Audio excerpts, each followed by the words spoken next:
Hey everybody, this is JDGaming, and I'm back with an updated deck profile that I would have used at my locals had they not lost their Konami sanction within the last year. So that is indeed unfortunate. I don't have any place to use this at the moment, but maybe I'll do like more Dev Pro stuff or something instead. Anyway, without further ado, we're going to go through. It is very similar to my I'm going to locals or going back to locals video, except I made a couple tweaks that some of you guys actually suggested. So I wanted to share that collaborative effort here for you guys. And yeah, let's get started. We're going to go main, extra, and then side. This may be a little long, so if you haven't, if you've already seen the deck profile last time, then I'm basically just going to recap at the very end the changes that I made. But other than that, you know, sit back, relax, and enjoy the show. So for the main, we play 2 cars because this deck plays so many hand traps, we can afford to give up that 1 turn, and it's also an Earth that you can sink into Naturia Beast to just shut down decks in the format. We have 2 Construction Train Signal Red. If you don't know what this thing does, it is a hand trap that says, when your opponent attacks at any time, then you get to special this to your field in any position. It cannot be destroyed by battle, or that battle, and it must become the new attack target. So your opponent attacks your, Naturia Beast, and you protect it with this guy because this has to be attacked, and it doesn't even die that battle, which means next turn you can leverage this guy into a different play. So perfect for protecting key monsters to keep them alive, but also good for setting up plays, so I really do like that. Also, I forgot to mention, I do apologize for the glare here, but basically this is my dorm desk, and as you can see, there's like this huge light here, causes glare. That's why I'm kind of avoiding this middle spot, so bear with me on that. Anyway, we have 3 copies of Crane, obvious Earth monster, so it's great for this type of deck. It ends up creating economical Xyz and synchro plays and makes the deck overall run without bleeding to death. And then we play 2 Effect Veilers. The reason I play Veilers and all these other hand traps instead of traps is because I felt this deck really wants to have it just tends to have fewer traps in terms of its main engine, and as a result, it would only really play key cards like Solemn, Bottomless, and Compulse, let's say. But at that point, you're giving your opponent free MST targets when you're not even playing things that are really worth necessarily main decking over something like Gores. And so I felt the hand traps make a better choice because not only do they work better in terms of giving you attack power and, unprecedented, unexpected control over the game, but the traps themselves just become easy targets, and they're kind of subpar anyway. So I feel if you're playing a few traps, you might as well drop them all, And this deck can't really support tons and tons of traps because it loses too many cards and can't go combo. And we have 2 Gores here. Easy 7, easy beater, controls the game. And then 2 Max C. I actually had a funny instance yesterday. I was playing on Dev Pro, and I played a Max C against an opponent who was running their, Junk Doppel deck. And so Max C ended up actually winning me the game because I drew into tons of cards, and even though they summoned Quasar, I baited out the effect with Gores, then dropped Trag with 9,000 attack, attacked over the other guy, and basically just won. So obviously, that's an extreme scenario where Max C works, but I feel like nowadays, in order to compete with such like the advantageous decks of the new format, people are really going to have to either be able to special summon like that if they're rogue, or play those other decks. And since this is, perfect for capitalizing on that type of big push deck, it's worth it. Plus, like Car, you do have the ability to just synchro into your Naturia Beast, which makes it great. Grand Mole is a problem solver, especially helpful against Dante and Burning Abyss, and it's great against El Shaddoll fusions as well. Just not a bad card overall. Plus, again, it's Earth, so even in Qliphorts, you just Xyz or synchro with it, and it does something. We have Psyblocker. This is a tech at 1 because you can fetch it with the Recruiter, as I'll get to, but basically, 1200 attack, level 4. You call 1 card name, and cards with that name cannot be used. So basically, if it's a spell or trap, it loses its effects until the end of your opponent's next turn. If it's a monster, it can't attack, it loses its effects, it can't switch battle positions, it can't be tributed, it can't be used for any type of summon, and it itself cannot be summoned if it's like a BLS and it's an inherent summon, or if it's like a Grand Mole and it's a normal summon, Very useful problem solver card, and because you have access with your Recruiter, you just play 1 as the tech in the main, and you can get out of some nasty situations on a reliable basis. 2 copies of Psychic Commander to use with Crane. This is the main tuner of the deck, and it's a pseudo 1900 beater. We have one Psychic Jumper. Similar to Psy Blocker, it's a very nice tech choice, but I don't really like drawing into this, so I only run the one. It basically has a creature swap effect, but you get to choose what you get to switch. So if your opponent has this big El Shadal or something, you get to take it, regardless of what other set weaklings that they have or whatever. And the fact that you can just fetch it to go into combos with the Serene Psychic Witch, or you can just synchro it into Naturia Beast makes it a very useful one of in this deck. One Redox. Everything here, as you can see, or most of it, is basically Earth in the main engine, so you could basically just Monster Reborn for free, and then have another 7 to go Draco Sack with Gores. We play 3 Serene Psychic Witch, so she is the lifeline of this deck, like the main bloodline of the deck. She's a recruiter that says whenever she's destroyed in any way and sent to the grave, you get to banish any Psychic with 2,000 or less attack, i.e. any Psychic in this deck, and then it comes back to the field from the banished area at the end, or during the standby phase of the next turn. So it's an unconventional recruiter, but it guarantees that you have a monster essentially next turn, so it makes it very powerful for setting up big plays. And that's also one of the reasons why we play hand traps like Trag. It's because if this recruiter, which is so important to the deck, ends up dying and the opponent tries to push, the hand traps protect you. And it basically goads your opponent into attacking because they never know if they have, or if I have that hand trap. So that's the monster lineup. I think it's 16. Let me check right now. Oh, I was wrong. 24 monsters. Oh, I was thinking 16 spells. Never mind. We got 24 monsters right there. Then 16 spells. No traps, as I've already explained. But basically, we're playing Book of Moon now. Mainly, obviously this is a versatile card, but I feel the main purpose right now is to stop Snatch Steal and Enemy Controller and other just annoying targets a face-up card effect. Book of Moon is in there for that reason. So it's protective. We have one creature swap. Already have the Psychic Jumper, so I don't feel the need to play 2 at the moment because I did need to make room for other cards. And it's just great to give away your hand traps to your opponent, like Veiler in attack position. Maybe Crane gets Veilered, okay, give it to the opponent. Or just have a recruiter and then give it to your opponent for a free big monster. It's just so great, especially because it doesn't target, which is a unique advantage over the Psychic Jumper. 3 copies of Emergency Teleport, obvious for combos. 2 Forbidden Lance, so this is another new addition. It's basically the same function as Book of Moon overall, protect from Snatch Steal and enemy controllers, but also it works against like Dark Hole, Raigeki, it works against, Skill Drain, it works against just a variety of cards, back row oriented decks, Fire Lake, so many uses in a deck like this that wants to make sure that its Synchro and Xyz summons stick, so I feel like it's worth it. And then the fact that it reduces by 800 attack makes it a useful battle trick for a Naturia Beast as well, because that tends to die if it is left unattended, but it's so good to keep alive against a lot of the top decks at the moment. We have 3 Mystical Space Typhoon, obvious. There are no special reasons why I'm playing MST that other people aren't playing it for. We have 2 Pot of Dichotomy, and this is an intricacy of why we play 2 copies of Card D. So you already know that I have tons and tons of hand traps. We have like 4 Fiends in Trag and Gores. We have 4 Machines in Card D and the Construction Trains, which are actual hand traps. We have a random, we have a Psychic Engine with like 7 or so cards. We have like a Dragon. We have a Rock. We have 2 Insects, 2 Spellcasters. We have tons of different types, and then the extra deck to boot. So getting off Dichotomy is not a big problem. Card is often the machine in the grave, and so if you've already used Card, what ends up happening is you can draw 2 with Card, and then later you recur it with Pot of Dichotomy, drawing 2. There's a chance you'll draw Card, or you just happen to have your other one in your hand already when you make this play, and you could potentially draw 4 cards in that same turn, which makes for a big change in the game. And then the fact that you can have your hand traps to save you and that you draw into makes it so that you don't have to worry so much about leaving your field open. You're not ever really vulnerable with 10 hand traps in your hand. And the whole point of playing the cards at 2 is basically, as great as it is, it probably will clog because you have Dichotomies recycling it. So that's the point there. 2 Duality.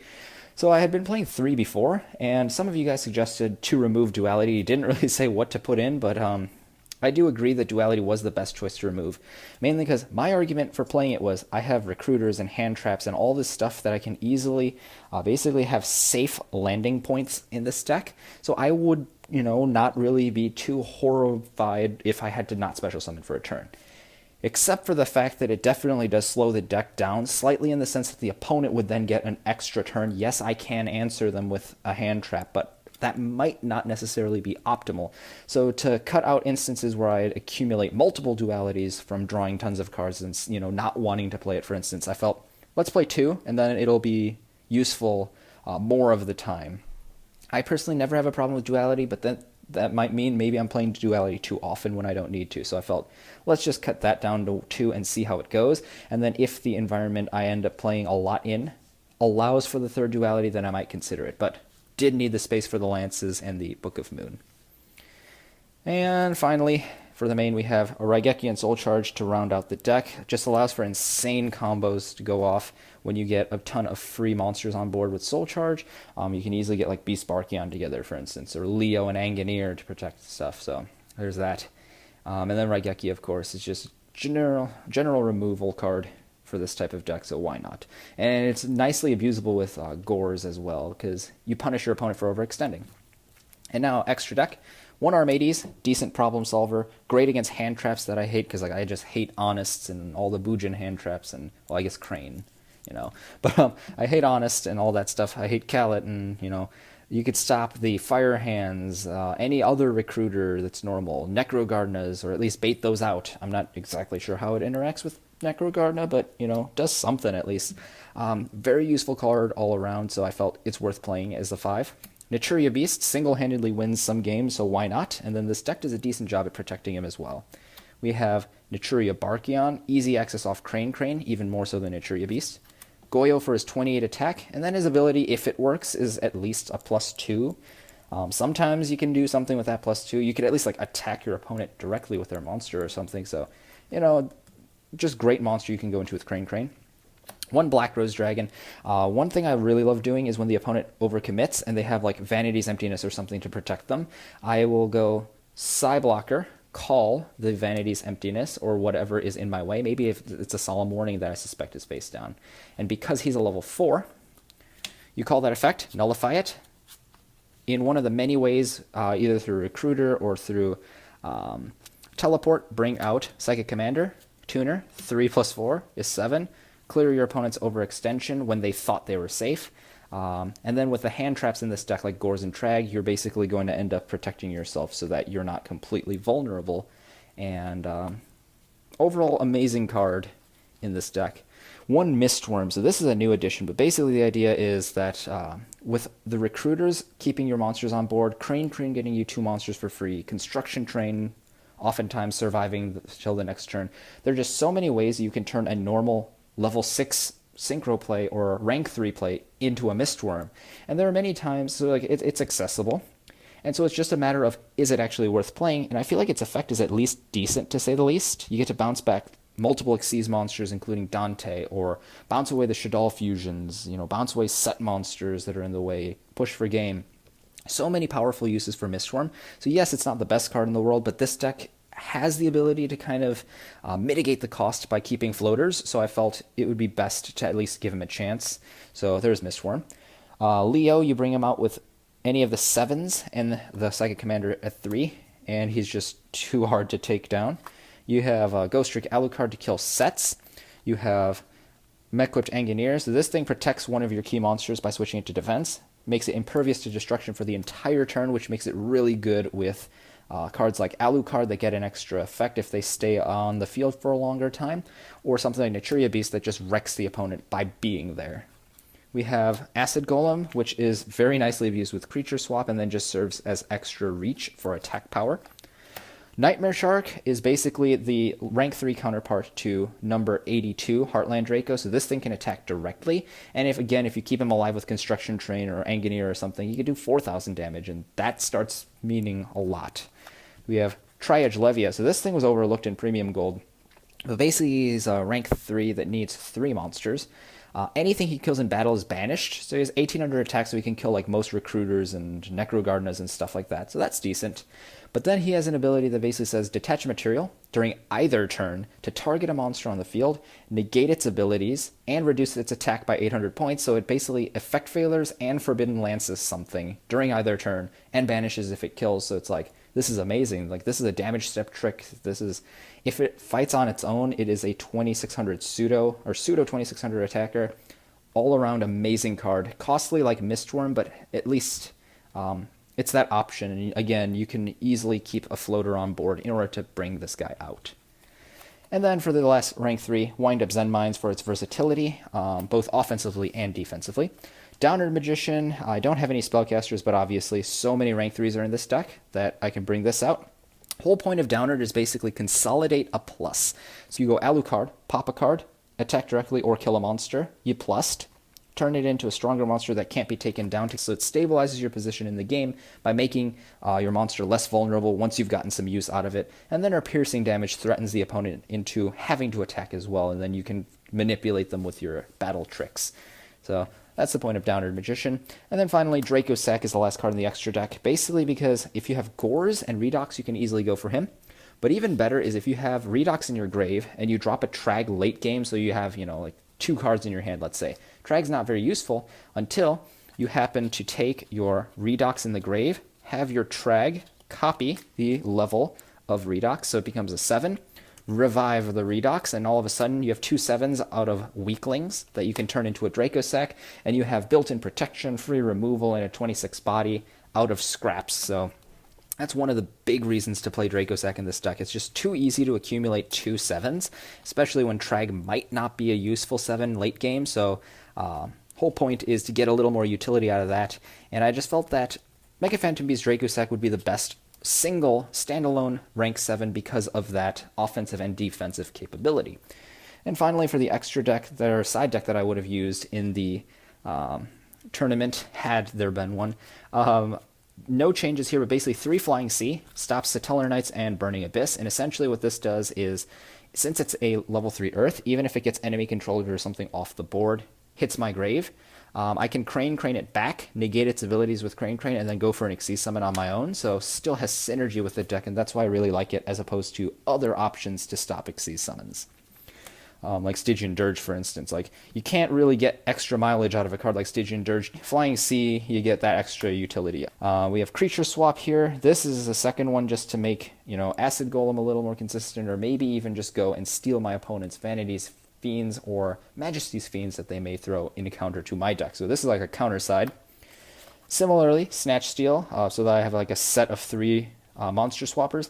Reason I play Snatch Steal on the side is basically I don't feel confident that this deck, with its incomplete synchro level spectrum, could actually make use of the monster that I take with Snatch Steal. So ultimately I felt it would be best to just leave that up to the side deck, and I'll use more consistent cards in the main deck. Still very powerful though, and so it's definitely there in the side. We're playing 2 Light Imprisoning Mirrors to stop, again, Satellar Knights, and basically my reasoning for playing this was that when I saw Honest was at 2 this list, I was like, there are so many people, at least at a local level, who are going to want to play like their Noble Knights or their Light Sworns or some other deck that plays Honest, and consequently they would then be playing a Light archetype that Honest supports. That Light Imprisoning Mirror would hopefully hurt a lot, so there's that. And then of course in conjunction with Flying Sea, it works very nicely against Satellar Knights, one of the stronger decks. 3 Royal Decree shuts down trap-heavy decks. I know Burning Abyss have evolved to the point that they use fewer and fewer traps now, and that's why I decided, let's use Forbidden Lance for some precision strikes in the main deck. But I still feel there was still a chance that at a local level there would be tons of people playing, back row heavy decks, and I didn't want to lose to that, so I felt, let's play Royal Decrees in the side just to shut that down. And it also stops counter sides. It stops, Vanity's Emptiness and other floodgates, so overall great card. 2 Shadow Imprisoning Mirror to stop Shaddolls. I chose this basically because it doesn't hurt my deck nearly as much as it hurts them. I tried Deprison, or Defissure, and Macrocosmos, but as effective as they were against Shaddolls, they prevented me from using my hand traps or setting up Crane, or getting my recruiters. It was just catastrophic. It was suicidal. So I decided, let's run Shadow Imprisoning instead. hurts Shadal's and Burning Abyss and some other decks that I'd rather stop without hurting me, so that was the ultimate decision there. And then 3, Solemn Scolding. This is basically a generic Solemn Judgment and Warning hybrid that I'm able to use to protect my Naturia Beast and other like floodgates that I side in, let's say. So that's the whole point of that. And some of you mentioned, steep life point cost, 3,000 points. Yes, but you have to realize that you're probably not going to draw all copies of it and resolve it. Like, I'm not planning on resolving all 3 copies. I'm planning on drawing at least 1 so I can secure my winning first turn move. So, for instance, in a 40-card deck with 3 copies of this, so let's say you're going second, or back in the day when math, was a little more stable because there was no first turn variability, you basically could say, if you have 3 copies of a card, in your opening 6-card hand, you would draw one of them 39% of the time, whereas you'd only draw you'd draw at least 2 of them, so 2 or 3 of them, 5.4% of the time. That's not that much at all. 5.4% of the time. 5%, basically you're saying, okay, if I play 100 games, 5 times. If I play 20 games, 1 time. Do I really care that much that I draw 2 of these, 1 in every 20 games? Like, I really don't care about that. I care much more that I get at least 1 40% of the time if I'm going second, let's say. Obviously, slightly less if you're going first, but that's more of a reason to play 3 copies as opposed to 2, so that you get it to protect that first turn Naturia Beast or first turn Floodgate. So that's why it's in the side here at 3. And then I guess a quick note on why I'm playing so many trap cards on the side. It's basically because the logical decision becomes, don't play any MSTs games 2 and 3 for the opponent, or at least game 2, because they see that I have no traps, and the basically first line of thinking would be no traps, don't play MST, because I'm not playing any pendulums or anything either. However, if they do that line of thinking and I side in all these floodgates, then they end up getting screwed game 2, making it so that they have a tough decision in game 3, because now they have to wonder, will I keep in these traps or will I not? And of course there's still like Solemn Scoldings rather, or maybe Naturia Beast stops Mystical Space Typhoon on its own as well. Like those are some good options there. So there's a mind game that ends up coming into play, because game 3 they don't know whether they should keep in potential dead draws or not. And then it also gives me an idea of what type of player I'm playing against at the moment, because if they think just that one step, then okay, fine, they're a logical player. But if they think the extra step and counter side and leave them in because they fear like Vanity's Emptiness or Shadow Imprisoning Mirror or any other possible floodgate I could run in the deck, then I know that I need to be careful of this type of, really thinking player and be alert myself. So it gives me a little insight into what type of player I am going up against. And then just some tokens, like these are Mecha Phantom Beast tokens. I usually use them as Dandelion tokens because they're fluffy, but I'm not playing Dandelion right now. So it looks a little odd, but they still work for Mecha Phantom Beast. They're still puffballs compared to these bad boys. I guess they're girls, but Gore's tokens here for the 2 Gores, and that's basically all I have for this deck profile. So quick recap for those of you who wanted to not see this video is basically I took out 2 card troopers because I didn't test them out that much, and when I didn't test them out, I felt I didn't need them. So I decided, let's make room for cards that I actually need. I also took out 1 copy of Pot of Duality to speed up the deck slightly, as some of you guys have recommended. And ultimately, the 3 cards that I added were 2 copies of Forbidden Lance and 1 copy of Book of Moon in order to handle enemy controller, Fire Lake, well, not Book of Moon stopping Fire Lake, but enemy controller, Snatch Steal, all these annoying things, and just make my Xyz and Synchro plays stick so that I'm not bleeding cards. So that was the whole point of the change. Again, I was going into an undefined meta that I had not seen in over a year. So, beyond the fact that each metagame is different, there was the fact that I hadn't been there in a year, so like new sets and stuff were out. So there was just, it was a crapshoot. So I decided let's go for variety, and that's why those extra defensive tech pieces were chosen. So that is a lot of stuff. That was a mouthful, but we're finally through this deck profile. If you have any questions, comments, or concerns, be sure to leave them down in the comment section down below. Thank you very much for those of you who contributed to the last time in making this deck possible, giving me some ideas and insights into your experiences, and suggesting what I might want to change going into an unknown format. Hope you guys enjoyed this deck profile, of course, as always. And this is JD Gaming. I'll see you guys next time.